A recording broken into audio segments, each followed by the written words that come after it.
Welcome to Scarystories, where we bring you interesting content from Reddit and other online platforms. Like, subscribe and enjoy today's video. Story 1. My inheritance had some odd rules. My grandpa was an odd guy. He was clearly wealthy, but no one was ever sure how. He lived frugally, in a small house on a quarter of an acre, with a sensible car, and nothing too fancy in the house. If you'd driven past it you would have assumed some old-timer on a pension was just moldering away his golden years there, and you would have been right in some ways. Where he showed his wealth was in his generosity. Grandpa liked to give. He gave the best Christmas presents, had the best candy for Halloween, donated to charities, and liked to see people happy. If you asked him how he could afford to be so generous, however, he would always just wink and say he had his way. Not even my grandmother knew where his money came from, and they were married for 50 years. So when he died, we all wondered who would inherit his mysterious fortune. My cousins had loved Grandpa, grandkids always do, but the two of us had always been close. My old man hadn't even waited till I was born to go grab some milk and cigarettes, and Grandma and Grandpa had helped my mom raise me so she could go to work. I have a lot of fond memories of sitting with my grandpa and watching TV, taking walks around the neighborhood, and eating ice cream at this little shop on the corner. He would always tell me to appreciate the little things because the smallest thing could be the one that changes my life the most. Take this, he would say, showing me the door knocker he often carried in his pocket. I found this when I was a very young man, sifting through trash in a landfill as I looked for bottles to sell. It became my lucky charm and it changed my life forever. Grandpa carried that door knocker for as long as I had known him, and it was pretty unique. It was a brass hand holding an apple and it was all meticulously crafted in exhausting detail. The fingers had individual nails, the apple had a stem and leaves, and even the knuckles had wrinkles on them had been carefully worked. I couldn't believe, as a young child, that Grandpa had just pulled this out of a dump, but he carried it everywhere, and I suppose it did bring him luck. The funeral was beautiful, everyone there having nothing but kind words for Grandpa and his family. After the service, my 3 cousins and I were asked to come to a will reading at the lawyer's office, and Grandpa had been as generous in death as he was in life. My cousins had received a trust fund for each of them, the amount payable on their 30th birthday with a small living expense each month. Grandpa hadn't left a trust for me, but he had left me his little house, which I was pretty glad for. Mom had recently married and, though I liked Mike a lot, it had seemed a little weird to have her adult son living in the house she was trying to make a new life in. Grandpa's old house was the perfect size for me, a college student with no real prospects of marriage in the near future. It was close enough to campus that I thought it would be ideal, but the lawyer had one more thing to give me. Your grandfather was also very clear that I give you this, he said, handing me Grandpa's lucky charm, the brass door knocker. I thanked him, thinking I might hang it somewhere in the house in Grandpa's memory. It seemed only fitting to make a little memorial wall out of it. After all, Grandpa had loved the thing and it had been his only constant possession for years. So, I moved in that day, taking my things and wishing my mom and stepdad goodbye as I, too, embarked on a new life. Over the next few days, I changed the house around a little. I hung my flat screen on the wall, I moved Grandpa's favorite chair around, I added my books to his bookshelf, and I donated his clothes and some of his other things to one of his favorite charities in town. I think Gramps would like the thought that his stuff would help people in need, and they were very thankful. A few of them offered condolences, having read about his death in the paper. Grandpa bought a lot of his stuff from Goodwill and Habitat for Humanity, but he also donated a lot so he was well known to them. It was Friday, about 4 days after the funeral, when I noticed the knocker on the counter and remembered my plans to hang it and make a memorial wall. I didn't have anything else planned for that day, so it seemed like a fine pursuit. I hung the knocker in the living room, putting it above a little shelf where I put some candles and a picture of Granddad. I put his wallet up there too, something else he was never without, and I added a tin of Altoids, a pocket watch I had seen him wear, and a few other pictures of him. The door knocker was the centerpiece and it all looked very nice when I got done. As I finished I stepped back and admired it, thinking that Grandpa would have liked it too. That night was the first time I heard the knocking. I was lying in bed, doing some doom scrolling before I went to sleep when suddenly I heard a loud thump from the living room. I took out my earbud and listened, wondering if something had fallen over or maybe someone was at the door, but I didn't hear anything. I shrugged, thinking it had been my imagination, but just before I could slip the earbud back in, I heard it again. 3 long booms from the living room and then silence. I got up, wondering who would be knocking on my door at this time of night. I went to the front door and looked out the peephole. I opened the door to see if someone was joking around, but there was no one there. The front porch was empty, and Grandpa didn't have bushes or anything to hide behind.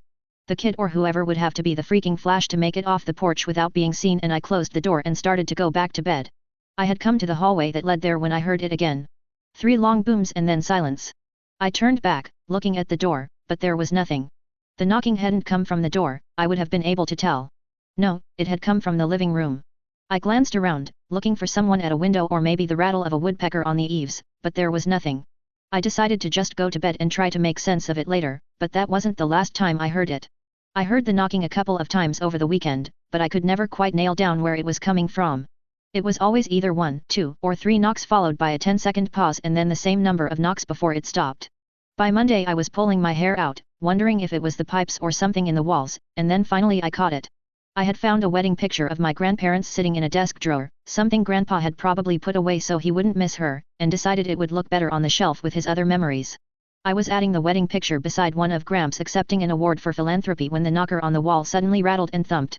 I jumped back, not sure what to make of it, but it thumped once, twice, 3 times, and was quiet for about 10 seconds. I had just thought it might be a fluke or something when it did it again. Thump, thump, thump, and then silence. I took it off the wall and looked for some kind of motor or something, but it was just a normal brass knocker. It happened 2 more times that day and I was extremely curious as to what made it do it and why. I started going through Grandpa's desk, hoping for some explanation, and that's when I found the letter. It was in the middle of a ledger book, addressed to me, and it wasn't even sealed, which was unlike Gramps. It was just a single page of notebook paper, and I was glad to see Grandpa's cramped handwriting speaking to me from the page. I hope you're enjoying the house, and I hope you found this letter in a timely manner. I had considered leaving it to Wilson to give to you, but I thought it might be better if you came across it naturally. Also, I wanted you to receive the knocker, and Wilson may have decided to keep it if he'd read the letter. He's a good man, an honest man, but greed can do funny things to people. You have probably noticed by now that the door knocker taps on its own sometimes. You wouldn't believe how I discovered its power, a complete accident, but I swear that what I'm about to tell you is absolutely true. The door knocker opens doors to different places. Place it on a door and wait for the knocks. Once it knocks, open the door and travel to where it takes you. The knocker only has 3 destinations, but they have been of great benefit to me and our family. When it knocks, you will have 10 seconds to open the door. The second set of knocks is the doorway closing, so it won't work if you catch it on the second set. 1 knock opens onto the treasury, a room of treasures. Coins, gems, gold, all piled to the ceiling. If anything guards it, it has never bothered me, but I am always careful not to take too much. 2 knocks opens onto the library, a room stuffed with bookshelves. You can spend hours, days even, in this place and time won't pass outside the door. I have learned so many things here, things lost to time, and read about things that have yet to happen. 3 knocks opens onto a void, a darkness that I dare not enter. Anything you put in here will be gone, anything. There is no ground inside it, though, so don't walk in. I am ashamed to say that it's where I've been putting my trash, but it's also where I hid your dog, the one I said ran away when you were very young. He died suddenly, just lay over and died, and I put him in before you woke up from your nap. I'm sorry I never told you, but you were so young when it happened that I didn't think you would mourn him for long. The knocks are never consistent, but each knock seems to come at least once a day. The 3 knocks usually come in the evening or early afternoon, 1 knock is usually in the morning or before noon, and the 2 knocks comes when it will. While you are inside, don't let the door close.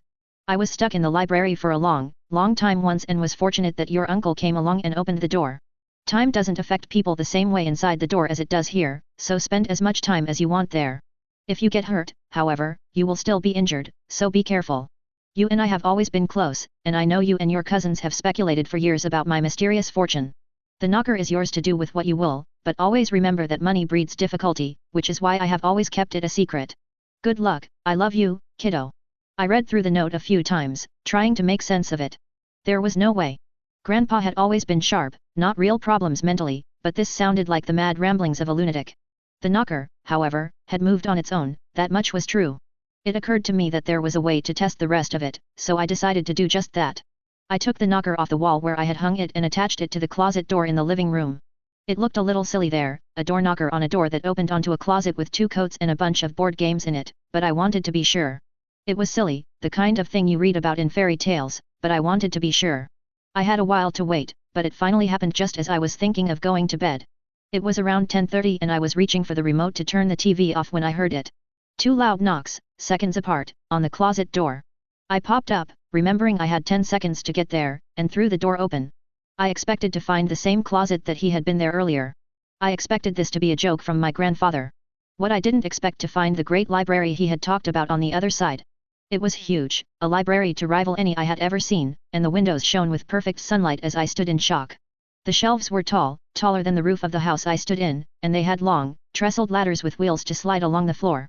I could see a grand staircase, and I felt sure there would be levels above the next as well. I could learn anything in there, I could learn everything in there, but I remembered what Grandpa had said about not getting closed inside and looked for something to prop the door open with. I saw an end table and pulled it over to put in the way, stepping inside and marveling at the space. I spent hours perusing books. There were books on languages, on history, on science, on anything I would want to know. I only explored the first floor that night, but there was enough here to keep me reading for days, maybe months. I was studying architecture at college, and there was a whole section of books I could use to study any period, any style, and anything else I wanted. This place was like the library they talked about in Alexandria, the library in the Harry Potter books, and some kind of wizard's private collection from a fantasy novel all rolled into one. Time may have moved differently here, but it didn't stop me from getting tired. I had been excited when I came in, but after a couple of hours of looking at books I was yawning and rubbing my eyes. I decided to come back another time and let the door close as I pushed the end table out of the way. It was true, I couldn't believe it, but I had seen it myself. Grandpa had a magic door knocker. I spent the next few days testing each knock pattern, and Grandpa's observations had been spot on. I found the room with the gold in it the next day and it was almost more impressive than the library. Think of a room full of any kind of money you could want. Gold bars, US currency, ancient denarii, little stones with things scratched on them, gems, pearls, silver nuggets, and other things I didn't have names for. I reached for a stack of hundreds with shaky hands and brought them out before letting the door close again. I had made about $2,000 in a matter of seconds, and I put it somewhere safe before heading to class. The void was a little scarier when I got it, but I had been setting garbage bags beside the door in case I was home when the knock came. The void was just what it claimed to be. It was like looking out at the night sky, except there were no stars. It was an inky, unnatural blackness, and I wondered if maybe Nietzsche had been describing this place when he talked about staring into the abyss. The space was utterly devoid of anything, but it seemed to crouch as well, just waiting for me to drop my guard. The bags went in, falling into a soundless, airless void, before I closed the door again. It was great for a while, truly a blessing. I had all the money I needed, and whatever I took seemed to come back after I shut the door. I could take books from the library if I needed to, and anything I left on the work tables would put itself back on the shelf. I spent a lot of time in the library when I could get there, and sometimes I would wake up to find I had fallen asleep. The door never slammed shut and trapped me in there, and without anyone to come behind me and accidentally close it I felt safe in there. I learned so much in a relatively short time, and my professors were impressed with my knowledge. I considered bringing them the books I used to gain this knowledge, but thought better of it. How would I explain it to them? A guy in his early 20s who just happened to have a book that was probably hundreds of years old was something that would probably gain the attention of the wrong sort of people. I was careful not to use too much of the money, careful not to spread it around too much, and careful not to show anyone the books from the library. It went well for about 4 months, but then I started getting knocks of another sort from the door. It started subtly, with little knocks and taps from time to time. I'm sure I missed a lot of them, but I would sometimes look up if I was watching TV or something, expecting to see the knocker tapping but find it silent. I started watching the door closer, seeing strange lights waft beneath it sometimes. They would skitter across the bottom, like strange shadows, and I found myself watching them more than the TV after a while. My trips to the other places were still uneventful, the landscapes the same as they had always been, but it was the times in between the knocks that I came to dread. Then, one night, something knocked back. I was brushing my teeth when I heard a familiar boom sound 3 times. I checked the clock and saw it was nearly 11, a little late for knocking, but I stuck my head out to look at the door, nonetheless. The toothbrush was still half in my mouth, and I had expected to see nothing stranger than the knocker fall back into place. Instead, something knocked again, and it wasn't the knocker. I came slowly out of the bathroom, watching as strange lights came flashing from between the cracks in the door.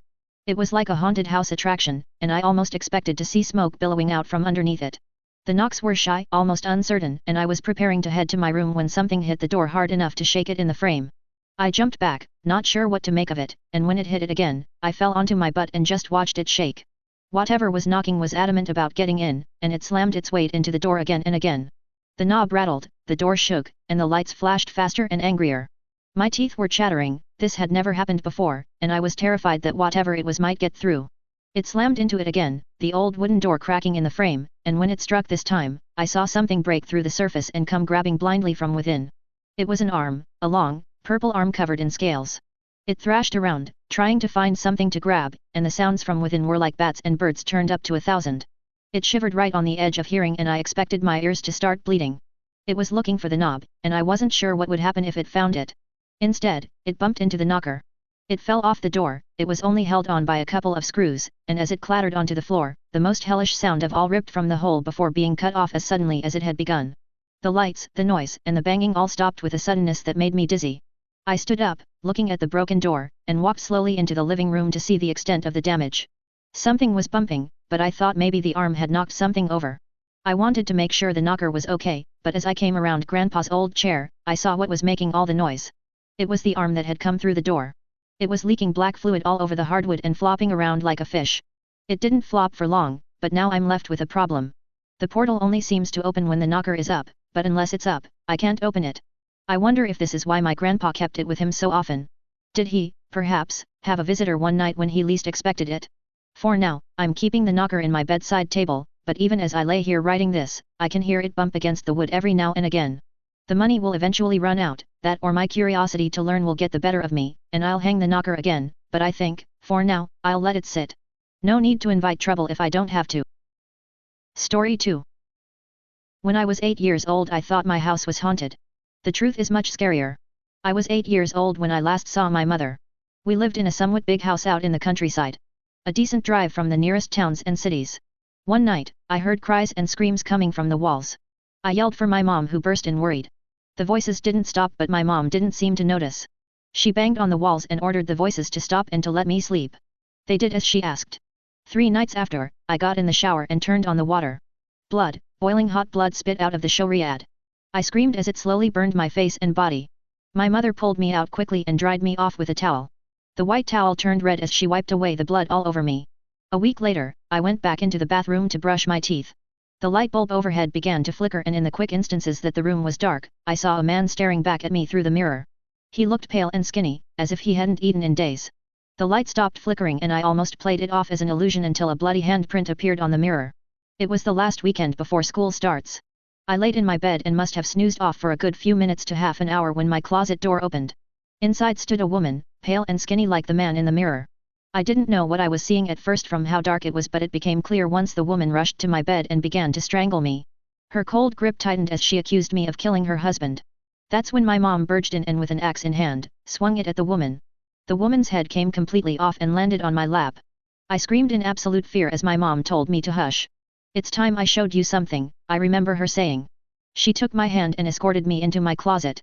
She led me through a narrow tunnel that connected to every room in the house, behind the walls. My memory on everything I saw is still fuzzy.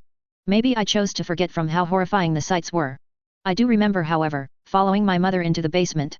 Not our primary basement but another one hidden and tucked underneath the first. Her exact words I rather not repeat. Just know that she was very disappointed in me and that I should just have kept quiet like a good boy. I don't know why. If there is a why. She began to bite into my neck, then my shoulder. She trailed her teeth down my arm, ripping away as much flesh as she could hold in her mouth. I cried and pleaded with her but she wouldn't listen.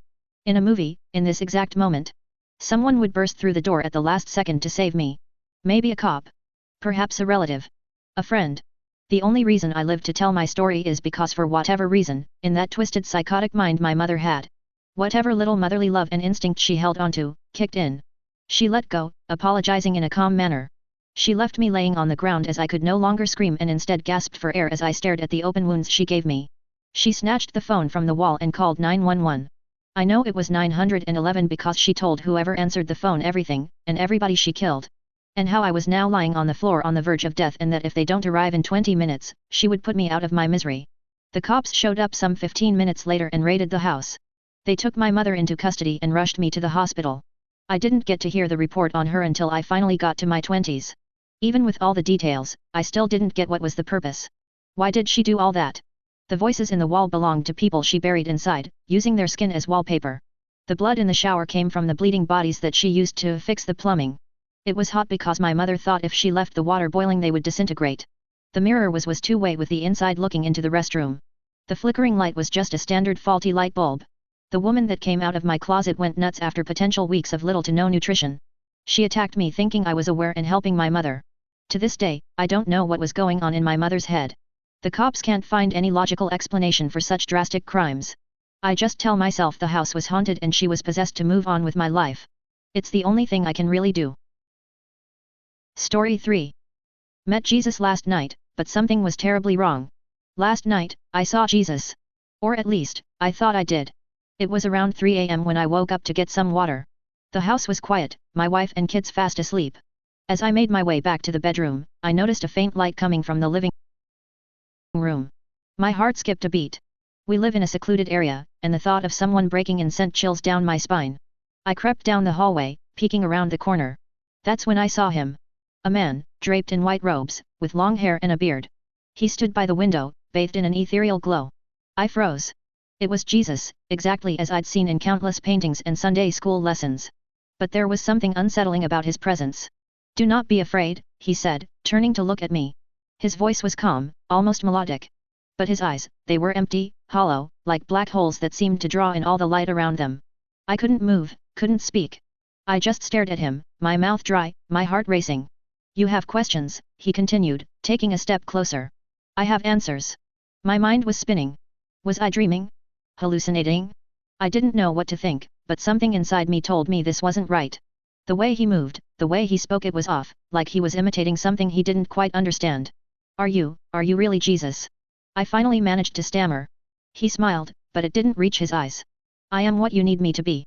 A shiver ran down my spine. The air around me felt thick, suffocating. I took a step back, my instincts screaming at me to run, but I couldn't look away. "I know your fears, your doubts," he said, his voice growing softer. "I can take them away. All you have to do is let me in." His hand reached out, fingers long and slender, unnaturally so. I glanced down and realized that his feet weren't touching the ground. He was hovering, just slightly, as if gravity had no hold on him. Something snapped inside me. This wasn't right. This wasn't Jesus.